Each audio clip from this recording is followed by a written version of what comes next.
बेलपत्र को रखने के बाद जो एक लोटा जल समर्पित करता है और उस जल को जब वो पीता है तो उसके हृदय में कहीं पर भी ब्लॉकेज होते हैं या उसकी नाड़ियां चौक हो जाती हैं या नसें चौक हो जाती है तो वो पूरी नाड़ियां उसकी खुल जाती है उस जल का पान करने।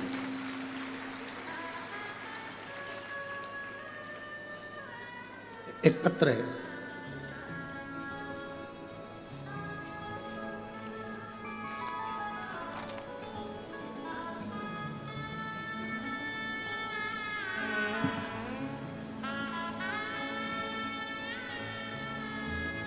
मैं कृष्णा देवी भिवानी हरियाणा से आई हूं।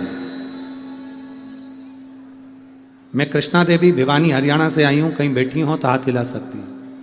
भिवानी हरियाणा से आई हूं। मेरी बहू आरती को 4th स्टेज का कैंसर था। कहीं बैठी हो तो हाथ हिला सकती हैं। मेरी बहू आरती को 4th स्टेज का कैंसर था। हमने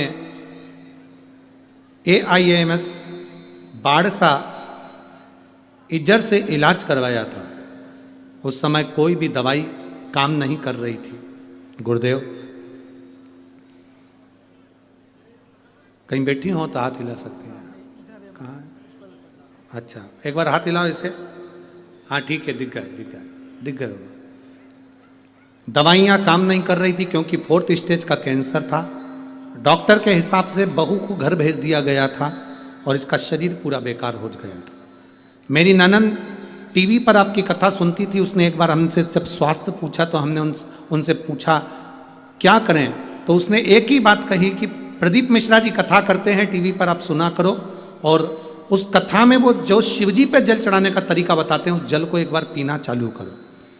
हम बेलपत्र पहले बाद में चढ़ाते थे, पहले जल चढ़ाकर बेलपत्र चढ़ाया करते थे, पर रोग मुक्ति के लिए जैसे आपने बेलपत्र चढ़ाने के बाद जल चढ़ाने का वर्णन करा वो हमने करना प्रारंभ करा। और बाबा का मैं क्या गुणगान करूं गुरुदेव।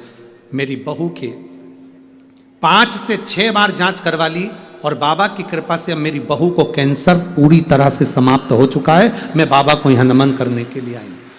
बिल्कुल रिपोर्ट नॉर्मल आ गई है और कैंसर पूर्ण तरह से वो समाप्त बता दिया गया है।